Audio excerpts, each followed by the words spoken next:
studios of the Eastern Mountain District. No, it's not. No, it's not. Just from the studios of the Wireless Institute of Australia. There's a shot there of Damien VK3LL and Jack. It's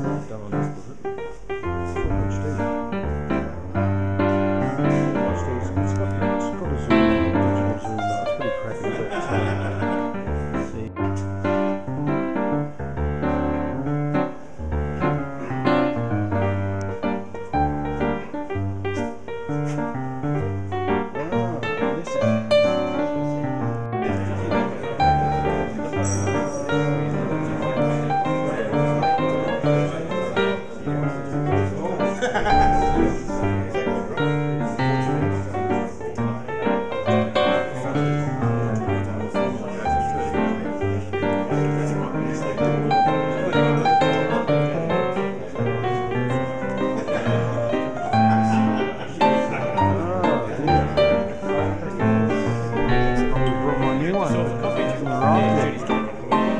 face tracking came on me. It's a little thing.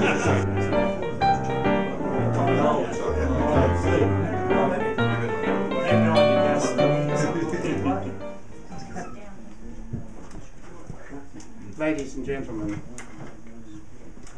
thank you very much indeed for joining us here this afternoon.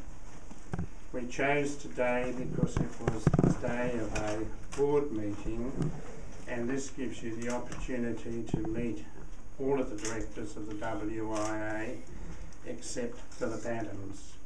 In particular, Phil Waite comes from New South Wales, Bob Bristow, who I can't see, who comes from Western Australia, Ewan McLeod, Chris Platt, Peter Young, myself. Philip Adams could not be here.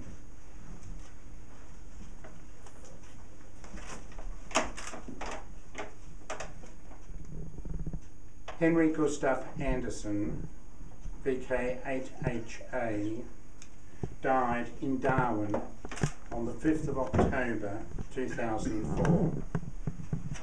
By his will, Henry left his house and lands to the WIA. In the July 2005 issue of Amateur Radio magazine, after saying that I had never met Henry Andersson, I said this of his bequest to the WIA.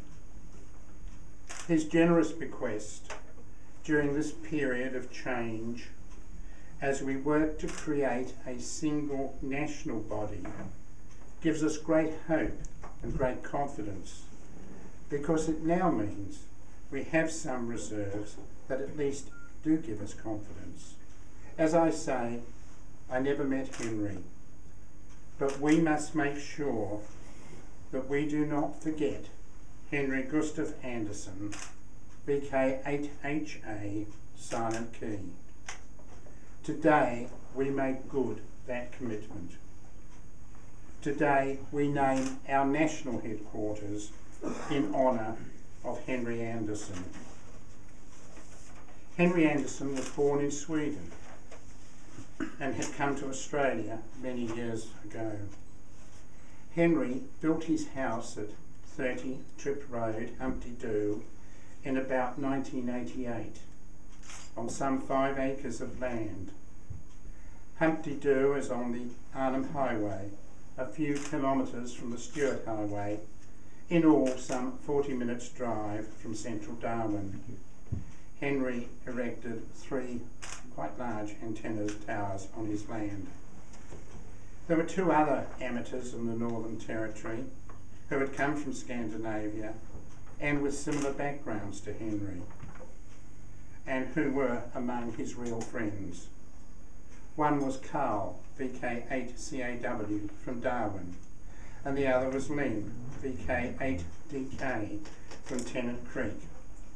I have met them both, and we have talked about Henry. Henry was a passionate CW operator and became a member of the First Class Operators Club in 1970. He was an Honorary Life Member of the WIA and his QSL card proudly proclaims that he was the first Honorary Life Member in VK8. Henry set up and ran for 38 years the VK8 QSL Bureau. He was the first Federal Intruder Watch Coordinator and was appointed National Intruder Watch Coordinator, we now call it Monitoring System, when the WIA board met in 2004 in May. Henry Andersson was a unique person, supporting amateur radio and the WIA over many years, contributing significantly in that most important but often frustrating role of coordinating intruder watch, a task that requires skill to identify the intruder and patience to persist when there's not much response to the reports. It is very fitting that this year we are holding our annual conference in Darwin. We honour this great radio amateur from Darwin, without whose generosity we would not have this, our own national headquarters. It's my privilege to unveil our recognition of Henry Gustav Andersson's contribution to amateur radio and the WIA as we now name our national headquarters Andersson House.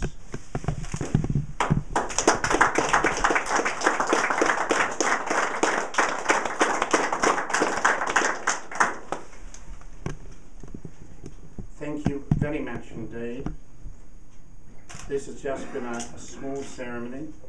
I know that I'm being watched at the moment, at least in the Northern Tablelands in Queensland.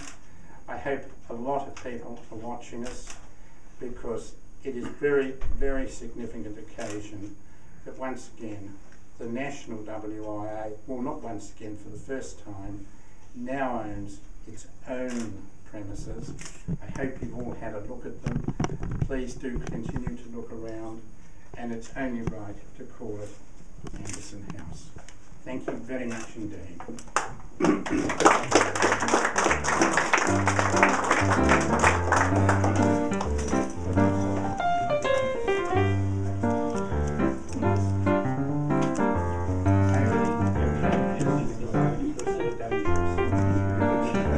I dislike intensely walking around with a microphone because I'll say something awful that I'll desperately regret. What do you want me to do? Worse than Vox. Like this?